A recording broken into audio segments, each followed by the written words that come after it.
দীঘা ভ্রমণপ্রিয় বাঙালির হাতের নাগালে পাওয়া গন্তব্য হলো দীঘার সমুদ্র সৈকত। কম বেশি সকলেই একবার হলেও হয় ছোটবেলায় পরিবারের সাথে কিংবা বড় হয়ে বন্ধুদের সাথে দীঘা ঘুরেছেন। শৈশবের প্রথম সমুদ্র দর্শন, ঝিনুক কুড়ানোর মজা, কিংবা সকালের টকটকে লাল সূর্যোদয়, একসাথে চড়ুই ভাতি প্রভৃতি নানা ভালো লাগার স্মৃতি হয়তো বারবার ফিরে আসে আবেগের এই সমুদ্র সৈকতে।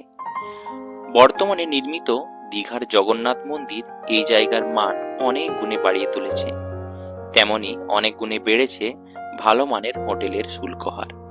তাই আজকের এই ভিডিওতে আমরা হোটেল না নিয়েই একদিনের মধ্যে ঘুরে দেখব দীঘার সমুদ্র সৈকত আর নবনির্মিত জগন্নাথ মন্দির।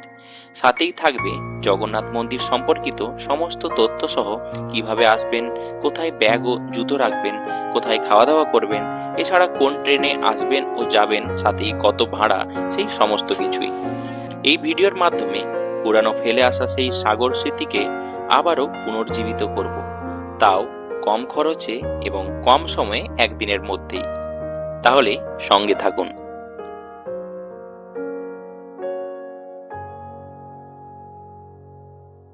হ্যালো বন্ধুরা, good morning, welcome to a new blog of Bong perceptionist. আমরা এখন রয়েছি বিষ্ণুপুরে। আমরা এখান থেকে দীঘা যাব 13506 আসানসোল দীঘা এক্সপ্রেস ধরে আমরা বিষ্ণুপুর থেকে দীঘা যাচ্ছি। তো চলুন দেখা যাক জার্নিটা কেমন হয়। ইন্টারমিডিয়েট 6টা স্টেশন রয়েছে, তো চলুন। আজ আমাদের একদিনের দীঘা ভ্রমণের যাত্রাটি শুরু করছি বিষ্ণুপুর রেল স্টেশন থেকে। যারা আসানসোল, আদ্রা, বাঁকুড়া, বিষ্ণুপুর বা মেদিনীপুর থেকে দীঘা যেতে চাইছেন, তাদের জন্য আজকের ভ্রমণ পর্বটি খুবই ইনফরমেটিভ হতে চলেছে। এখন আমরা 13506 আসানসোল দীঘা এক্সপ্রেস ট্রেনটি ধরব। এটি একটি উইকলি ট্রেন, শুধুমাত্র রবিবার চলাচল করে। সকাল 5:40 আসানসোল ছেড়ে 12:50 দীঘা পৌঁছায়। মাঝে রয়েছে 12টি ইন্টারমিডিয়েট স্টেশন। আমরা উঠছি এই ট্রেনের 6 নম্বর স্টপেজ বিষ্ণুপুর জাংশনে সকাল 8টার সময়। এরপর ট্রেনটি আরও 6টি স্টেশন দাঁড়িয়ে পৌঁছাবে আমাদের আজকের গন্তব্য দীঘা স্টেশনে। এছাড়াও যারা হাওড়া থেকে আসছেন, তাদের জন্য বেস্ট কিছু ট্রেনের অপশন আমি স্ক্রিনে দিয়ে দিলাম।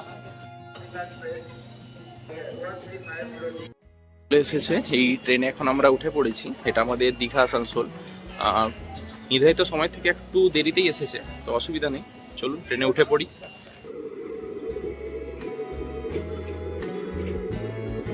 8:10 করে মোটামুটি সঠিক সময়েই আমাদের ট্রেনটি বিষ্ণুপুর স্টেশন ছেড়ে রওনা দিল। চলুন এবার ট্রেনের টয়লেট এরিয়া কেমন দেখে নেওয়া যাক।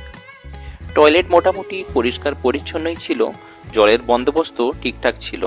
তবে যেহেতু এটা আইসিএফ কোচ, তাই শুধুমাত্র ইন্ডিয়ান টয়লেটই বর্তমান ছিল এখানে। হ্যালো বন্ধুরা, আমরা এখন দীঘা আসানসোল ট্রেনটাতে উঠে পড়েছি। আমার সামনে বাবা রয়েছে, আর অ্যাজ ইউজুয়ালি সেটাও রয়েছে। তো এই ট্রেনটাতে আমরা এখন যাব এই আসানসোল বা বাঁকুড়া থেকে যাওয়ার জন্য দীঘা যাওয়ার। এটাই আমাদের বেস্ট ট্রেন। এটা উইকলি যায়, একদিনই চলে, সানডে। তো এটাতে আমরা জেনারেল টিকিট করেছি, 105 টাকা করে টিকিট মূল্য। তো একদিনে আমরা কিভাবে দীঘা ঘুরে আসা যায় সেটাই আমরা ট্রাই করবো এই ট্রেনের মাধ্যমে। এটা মোটামুটি 4 থেকে 4.5 ঘন্টা সময় লাগবে দীঘা মানে যেতে। তো 8টার সময় উঠলাম আমরা, মোটামুটি ওই 1টা নাগাদ আমাদেরকে দীঘাতে নামাবে। তো আমাদের হাতে যা সময় থাকবে সেটাতেই আমরা ঘুরে দেখাবো দীঘার কোথায় কি ঘোরা যায়, বিশেষত জগন্নাথ মন্দির আর দীঘার সমুদ্র সৈকত। তো ট্রেনটা বেশ ভালো, খালি ছিল, জেনারেল সিটিং এ বেশ সুন্দরভাবে আমরা সিট পেয়ে গেছি। চলুন দেখা যাক আমাদের বাকি জার্নিটা কিরকম হয়, সঙ্গে থাকুন।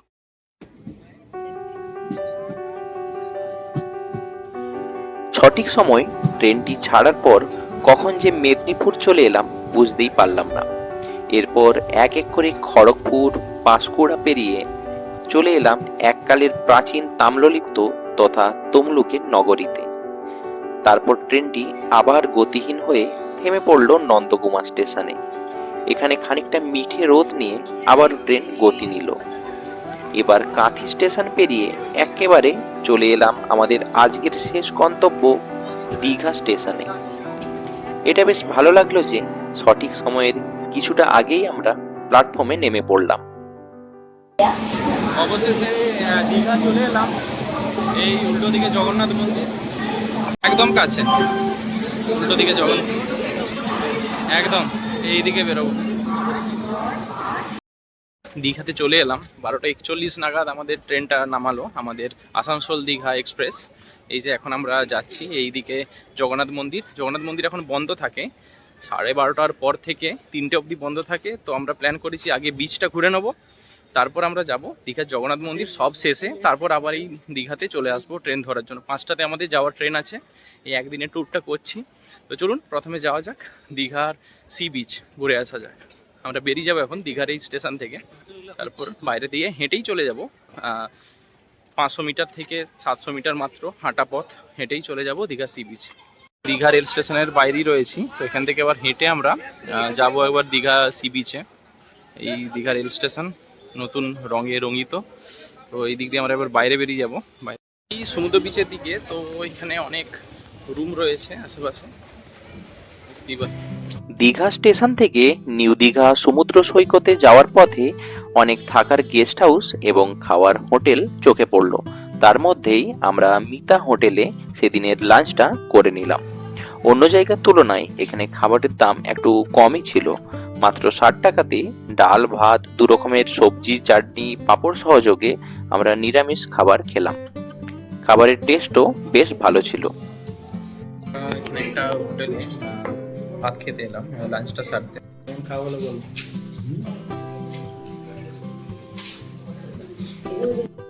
আমরা এই বিচ যাওয়ার রাস্তাতেই এক জায়গাতে খাবারটা খেয়ে নিলাম। 60 টাকা করে ভেজ মিল থালি নিল, আপনাদের দেখালাম। মোটামুটি খাবার বেশ ভালোই ছিল। তো এখানে খাওয়া দাওয়া করে এবার আমরা এই সামনে বিচের দিকে যাচ্ছি। সামনেই রেল স্টেশন থেকে হেঁটেই চলে এলাম, 500 মিটার মাত্র রাস্তা। টোটো বা কোনো রকম গাড়ি করার কোনো দরকার নেই। তো চলুন এবারে সি বিচে যেয়ে আমাদের বাকি সমস্ত কিছু দেখাবো, যাওয়া যাক। পার্কিং এরিয়াতে প্রচুর মানুষজন ও যানবাহনের ভিড় পেরিয়ে চলে এলাম বাঙালির সেই সুপরিচিত আবেগের জায়গা নিউ দীঘা সমুদ্র সৈকতে। এখন ভাটার সময়, তাই সমুদ্রের জল অনেকটা পিছিয়েছে।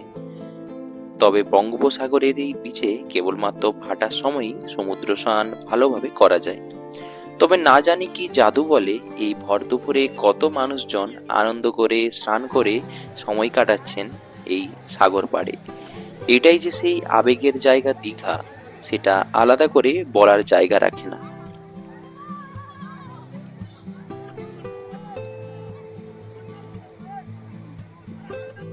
আমি এখন রয়েছি দীঘার এই সমুদ্র সৈকতে। এখন দেখুন ভাটা চলছে, মানুষের উচ্ছ্বাস, এই ঘোড়ায় চড়ে মানুষ ঘুরে বেড়াচ্ছে এখন। আর আমি সমুদ্র সৈকতে দাঁড়িয়ে রয়েছি, ঘুরছি আর কি। একদিনের ট্যুরে যা যা ঘোরা সম্ভব সেগুলোই করছি। তার মধ্যে যেমন এই দীঘা সমুদ্র সৈকত একটা, আর জগন্নাথ মন্দির। তেমনভাবে কিছু ঘোরা সম্ভব না হলেও মেন যে স্পটগুলো সেগুলোই ঘুরে দেখাবো, সমুদ্রের ছোঁয়া নেবো। এটাই আসল জিনিস দীঘা আসার, সমুদ্রের ছোঁয়া পাওয়া। তো চলুন সমুদ্রটাকে আরও কাছ থেকে দেখা যাক।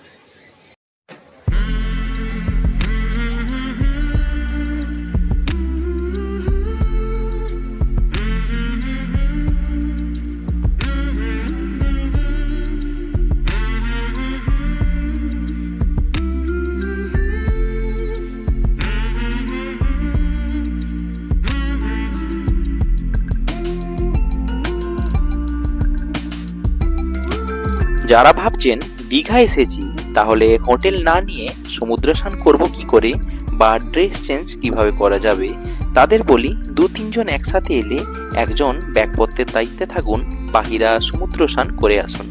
এইভাবে সমুদ্র স্নান করে নিউ দীঘা সমুদ্র সৈকতের একদম পাড়ে সুলভ শৌচালয়ে ফ্রেশ হয়ে আবারও পোশাক পরিবর্তন করে নিতে পারেন। এইভাবে অ্যাডজাস্ট করলে হোটেল না নিয়েও সমুদ্র স্নান করা যাবে। তবে স্নান না করলেও আপত্তি নেই, সাগর পাড়ে বসে লেজার টাইম কাটাতে দিব্যি লাগবে। হ্যালো বন্ধুরা, আমি এখন রয়েছি দীঘার সমুদ্র সৈকতে। এই দেখুন এখন রয়েছি নিউ দীঘার বাঁধানো এই সমুদ্র সৈকত। এই সাইডে পাথরের যে বোল্ডারগুলো পড়ে রয়েছে, আর এই দিকে আমার সমুদ্র গর্জন করছে। তো এই দেখুন প্যারাসিলিং হচ্ছে, এই সাইডে অনেক কিছু অ্যাক্টিভিটিস হচ্ছে। এই স্পোর্ট অ্যাক্টিভিটিসগুলো অ্যাকচুয়ালি যেটা রেল স্টেশন থেকে আপনারা যদি স্ট্রেট পথ ধরে আসেন, তারপর যেখানে উঠবেন না, মানে দীঘার যে সি বিচটাতে, সেখানেই আপনার সমস্ত অ্যাক্টিভিটিসগুলো হচ্ছে। তো আমার বাবা এসেছে, আমার ওয়াইফ এসেছে, তারাও খুব এনজয় করছে, এদিক সেদিক বসছে, একটু করে ঘুরে দেখছে। আমিও সেটাই করছি, যতটা সম্ভব আপনাদেরকে দেখার ট্রাই করছি। অ্যাকচুয়ালি বালির মধ্যে এখন দেখছি অনেক কিছু সি ক্রিয়েচার্স বলতে গেলে কাংড়া বা ওই ঝিনুক কিছু রয়েছে, অনেক জায়গাতে হোল, স্পটেড হোল রয়েছে, বেশ ভালো লাগছে সেগুলো দেখতে। যাই হোক, চলুন ঘুরে দেখা যাক আমাদের সেই প্রিয় আমাদের দীঘা।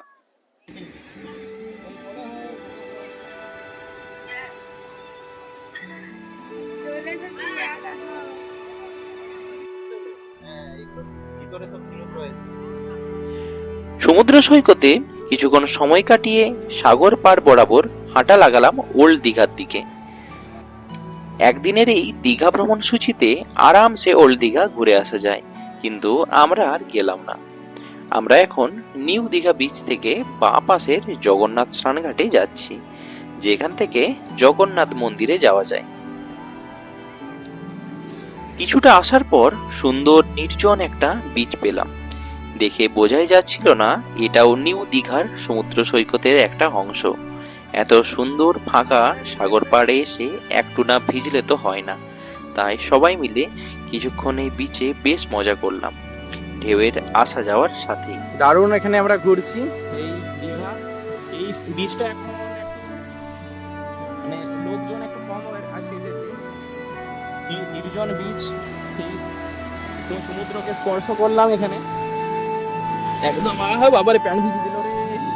তো এখানে পুরো বিচটা ভার্জিন বিচ মতন লাগছে, পুরো ফাঁকা বিচ, কিন্তু এই দীঘার সেই জল একদম কর্দমাক্ত জল। এইটাই হচ্ছে ফারাক পুরী আর দীঘার মধ্যে। পুরীতে যেখানে নীলাভ একটা জল পাওয়া যায়, দীঘাতে সেই জলটা একদমই কর্দমাক্ত। তাও আমাদের ভালোবাসার কাটানোর একদিনের জায়গা, পুরো খোলা যাবে।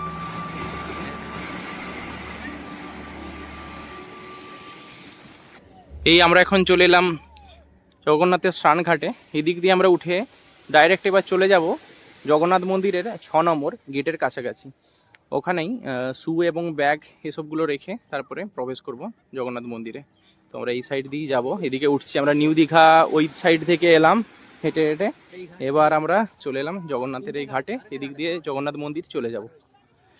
তো দারুণ লাগলো, এখানে কালো বালি আস্তরণ দেখতে পাচ্ছি, খুব সুন্দর ঘুরলাম এখানে, বেশ ভালো লাগলো। আমরা এখন চলে এলাম জগন্নাথ ঘাটে। এই জগন্নাথ ঘাট সমুদ্রের পাশে, এই দিক দিয়ে আমরা এবার এই সামনের দিকে যাব জগন্নাথ মন্দিরের 6 নম্বর গেটের কাছে, চৈতন্যদ্বারের পথ দিয়ে। এই 6 নম্বর গেটের দিকে এই দিকে হয়ে আমরা যাচ্ছি।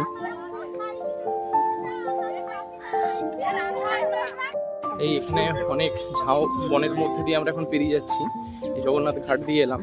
দেখুন এখানে অসংখ্য ঝাউ বন রয়েছে, পিকনিক চলছে এদিকে, পিকনিক কার কিছু পার্কিং করে রেখেছে। জগন্নাথ মন্দিরের চৈতন্য দ্বার, যেটা চৈতন্য দ্বারটা এই সামনে, ওইখানেই আমরা এখন যাচ্ছি।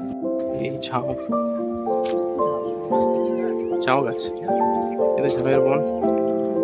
জগন্নাথের স্নানঘাটের সমুদ্র পাড়ে উঠে সুন্দর ঝাউবনের মধ্যে দিয়ে চলে এলাম সেই নব্যনির্মিত চৈতন্যদ্বারের কাছাকাছি।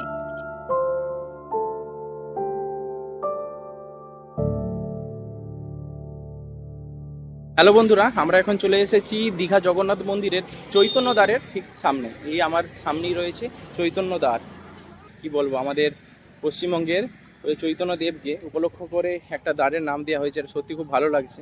তো এই আমার পেছনে রয়েছে চৈতন্যদ্বার, আর এই সামনে আমার জগন্নাথ ধাম বা জগন্নাথ মন্দির, আমাদের দীঘার জগন্নাথ মন্দির। চলুন দেখাই।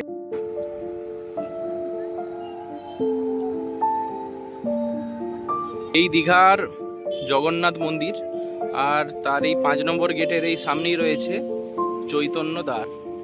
এই সেই বিখ্যাত চৈতন্যদ্বার, যার উপরে রয়েছে আমাদের প্রেমের ঠাকুর শ্রী চৈতন্যদেবের একটি মূর্তি। দারুণ লাগছে, এত সুন্দর একটা দ্বার বানানো হয়েছে।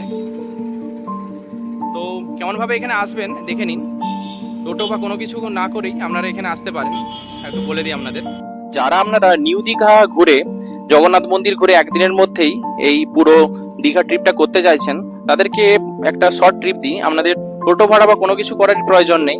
আপনারা নিউ দীঘা সমুদ্র সৈকতে ঢুকবেন, তারপরে সোজা হেঁটে এই ঝাউ জঙ্গল পার করে চলে আসবেন জগন্নাথ দেব ঘাটে। যে ঘাটটা সেটার গলিটা এই যে দেখুন সামনে রয়েছে, এই গলি বরাবর এইটার পাশ দিয়ে চলে আসবেন এই চৈতন্য গেটে। চৈতন্য দ্বারের পাশেই এইদিকে আপনাদের পড়ছে মূল যে গেটটা, এখান দিয়েও আপনারা প্রবেশ করতে পারেন। তো জুতো টুতো এখানে সাইডে রেখে আপনাদেরকে বেরোতে হবে। বন্ধুরা, এখন আমরা রয়েছি জগন্নাথ ধাম মন্দিরের 2 নম্বর এবং 3 নম্বর গেটের সামনে, কিন্তু এদিক দিয়ে আমরা প্রবেশ করছি না, আমরা 6 নম্বর গেট দিয়ে প্রবেশ করব। এই দেখুন, জুতো এবং ব্যাগ এখানে রাখার অনুমতি নেই, ওই জিনিসপত্রগুলো একদম ওই 6 নম্বর গেটে রেখে তারপর আমরা যাব এই জগন্নাথ মন্দিরের গেট, জগন্নাথ ধাম। চলুন যাওয়া যাক 6 নম্বর গেটের দিকে। এই চৈতন্য দ্বার পেরিয়ে আমরা বাঁয়ে ঘুরে এখন 6 নম্বর গেটের দিকে যাব জুতো এবং ব্যাগ রাখার জন্য। প্লিজ পুজো দিয়ার ডালার এটা দোকান, এই যে ডালা আর কিট, ডালার দোকান এখানে পাওয়া যাচ্ছে। আর তার ঠিক উল্টো দিকেই 6 নম্বর গেট। এদিক দিয়ে এখন ম্যাক্সিমাম প্রবেশটা হচ্ছে এই দিকেই, এই জগন্নাথের মন্দির সামনেই। তো এই মন্দিরটার এখন ওপেনিংয়ের একটা নতুন নিয়ম হয়েছে, সকাল 6টা থেকে 12টা অবধি, আবার 3টে থেকে রাত্রি 8টা অবধি। তো সেই নিয়মে এখন খুলবে, এখন কিছুই খোলা নেই। মন্দির দীঘার জগন্নাথ মন্দিরের এই 6 নম্বর গেটের ঠিক উল্টো দিকেই রয়েছে ব্যাগ এবং শু রাখার জায়গা। চলুন দেখাই জায়গাটা। এই এখানেই ব্যাগ এবং শু রাখা হয়। চলুন ব্যাগ আর শু এগুলো রেখে আসি এখান থেকে। মন্দিরের 6 নম্বর গেটের ঠিক বিপরীত দিকে জুতো রাখার কাউন্টারে বিনামূল্যে জুতো রাখার ব্যবস্থা রয়েছে। সেখানেই আমরা আমাদের সব জুতোগুলো একসাথে খুলে রাখলাম, তারপর নির্দিষ্ট টোকেনটি নিয়ে নিলাম। জুতো কাউন্টারের পাশেই ছিল ব্যাগ রাখার ক্লোক রুম, তবে এখানে ছোট ব্যাগের জন্য 5 টাকা এবং বড় ব্যাগের জন্য 10 টাকা করে লাগছিল। আমাদের দুটি ব্যাগের জন্য আমরা 10 টাকা দিয়ে নির্দিষ্ট স্লিপটি নিয়ে নিলাম। এরপর 3টে বাজতেই মন্দিরের গেট খুলে যেতে আমরা লাইন দিয়ে মন্দিরে প্রবেশ করলাম। মন্দিরে বড় ব্যাগ ক্যামেরা এলাও না থাকলেও মহিলাদের ছোট ব্যাগ ও মোবাইল ফোনের ক্যামেরা এলাও ছিল। এই আমরা জগন্নাথ মন্দির প্রবেশ করলাম, এখানে পা ধোয়ার জায়গা রয়েছে, আপনারা পা ধুয়ে আসতে পারেন। এইদিকে এন্ট্রিটা এই সাইডে, এদিকে এন্ট্রি করে এখানে হাত পা ধোয়ার জায়গা, হাত পা ধুয়ে এইদিকে জগন্নাথ মন্দিরে আপনারা প্রবেশ করতে পারেন।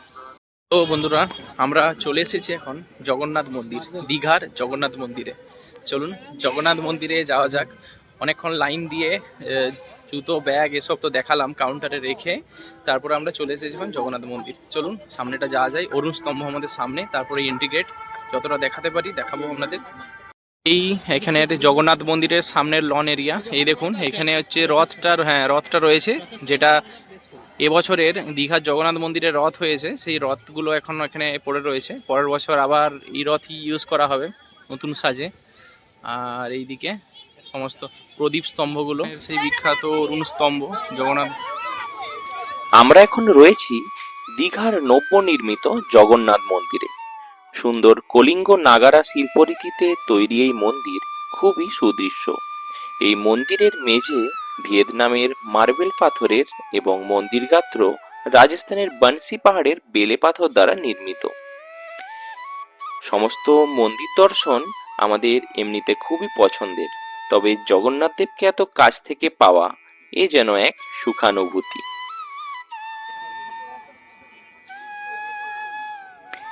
এবার আমরা মন্দিরের সিংহদ্বারের মধ্যে প্রবেশ করলাম। এখানে প্রতিটি দ্বারের ভেতর এবং মূল মন্দিরের ভেতর গার্ডেরা কিন্তু ফটো বা ভিডিওগ্রাফি এলাও করছিল না। প্রথম প্রবেশদ্বারের পর পেলাম জলে ঘেরা এক সুন্দর নাট মন্দির প্রাঙ্গণ। নাট মন্দির প্রাঙ্গণে বেশ ভালোভাবে ঘুরে নাট মন্দিরের দ্বার পেরিয়ে চলে এলাম। এখানে মন্দির গাত্রে অনেকগুলি নৃত্যরত গোপিনী ও শ্রীকৃষ্ণের ভাস্কর্য দেখতে পেলাম।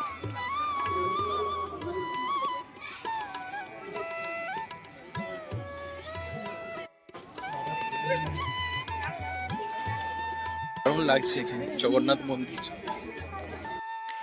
দুটি প্রবেশদ্বার পেছনে রেখে এবার চলে এলাম দর্শন কক্ষ বা জগমোহনের কাছাকাছি। এখানে লাইন দিয়ে খুব সুন্দরভাবে আমরা মন্দিরের ভেতর প্রবেশ করলাম। নির্দিষ্ট সময়ের মধ্যেই খুব সুন্দরভাবে এবং কাছ থেকে প্রভু জগন্নাথ, বলরাম ও সুভদ্রার দারু বিগ্রহের দর্শন করলাম। গর্ভগৃহে জয় জয়কার ধ্বনি ও প্রভু জগন্নাথের কাছে আত্মসমর্পণ যেন আলাদা এক দৈব জগতে প্রবেশ করালো আমাদের। মন্দির থেকে বেরিয়ে এবার এই ভব্য মন্দিরের কারুকার্য ও গঠনশৈলী আরো ভালোভাবে ঘুরে দেখলাম। অসংখ্য নিপুণ শিল্প ভাস্কর্য মন্দির গাত্রে খুঁজে পেলাম। এবার চলুন মন্দিরের চারপাশের উপমন্দিরগুলি দর্শন করে নেওয়া যাক। মূল মন্দির থেকে বেরিয়ে প্রথমেই দেখতে পেলাম শ্রী বিমলা দেবী বা মাতা পার্বতী দেবীর মন্দির। এখানে সুন্দর কষ্টিপাথর নির্মিত বিগ্রহের দর্শন করলাম। এরপর দর্শন করলাম কানপাতা হনুমানজির বিগ্রহের।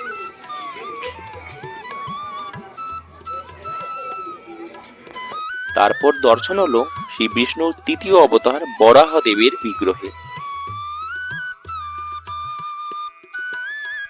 এরপর দেখলাম একাদশী মাতার মূর্তির।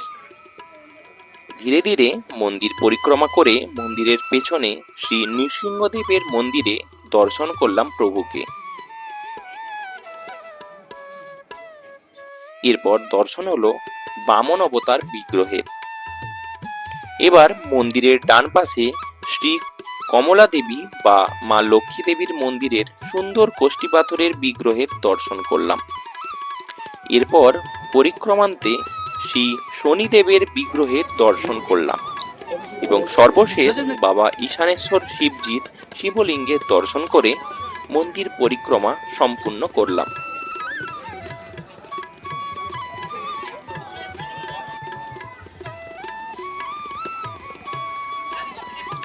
মন্দির পরিক্রমা করে কমলা দেবী মন্দিরের পাশে প্রসাদ হিসাবে 100 টাকার মন্ডা প্রসাদ নিয়ে নিলাম। চলো, জগন্নাথ মন্দির ঘুরে দেখলাম, খুব সুন্দর ঘুরলাম, আশপাশটাও ঘুরে দেখছি। আর মূলত দীঘার এই জগন্নাথ মন্দিরে এন্ট্রিটা সিংহদ্বার দিয়ে হয়ে থাকলেও এখন দর্শন কিন্তু হচ্ছে এই অশ্বদ্বার দিয়ে, মানে অশ্বদ্বার দিয়ে বেরিয়ে আসছে মানুষ আর প্রবেশ করছে ওই সামনের ওই রাস্তাটা দিয়ে প্রবেশ করানো হচ্ছে। তো তারপর এই ভিতর দিয়ে গিয়ে এখানে প্রভুকে দর্শন করে এইদিকে এই অশ্বদ্বার দিয়ে বেরিয়ে আসছে। তারপর এই এক পাক এই মন্দিরটাকে প্রদক্ষিণ করে ওই সাইডে বেরিয়ে যাচ্ছে। ওদিকে রয়েছে হস্তির দ্বার আর এই দিকে রয়েছে ব্যাঘ্রদ্বার। তো পুরীর জগন্নাথ মন্দিরে যে 4টি দ্বার আছে, সিংহদ্বার, অশ্বদ্বার, ব্যাঘ্রদ্বার এবং হস্তির দ্বার, সেই সমস্ত কিছুই এখানেও রচনা করা হয়েছে সেই একইভাবে। জগন্নাথের মন্দির তো তো আলাদা কিছু নেই, সবই এক। তো এই এখন এখানের জগন্নাথ মন্দিরের দর্শন করার বন্দোবস্ত। মন্দির প্রাঙ্গণ ভালোভাবে ঘুরে দেখে চারিদিকে 4টি দ্বারও ঘুরে দেখলাম। আমাদের ফেরার ট্রেন ছিল বিকেল 5টায়। তা হাতে অনেকটা সময় রয়েছে দেখে মন্দির প্রাঙ্গণে বসে বেশ কিছুটা সময় প্রভুর সন্নিকটে শান্তি মনে কাটালাম। সত্যি সময়টা যেন সমস্ত চিন্তা ভাবনা দুঃখ কষ্টকে কাটিয়ে এক পরম শান্তি প্রদান করছিল। তাই তো যে কোনো পজিটিভিটি যুক্ত জায়গা আমাদের সঠিক পথে চালিত করতে সাহায্য করে। আমাদের সমস্ত ভুল ভ্রান্তি আবারও সঠিক পথে ফিরিয়ে আসতে পারে যদি আমরা তার কাছে আত্মসমর্পণ করি। এটাই তো প্রভুর করুণা, প্রভুর ভালোবাসা।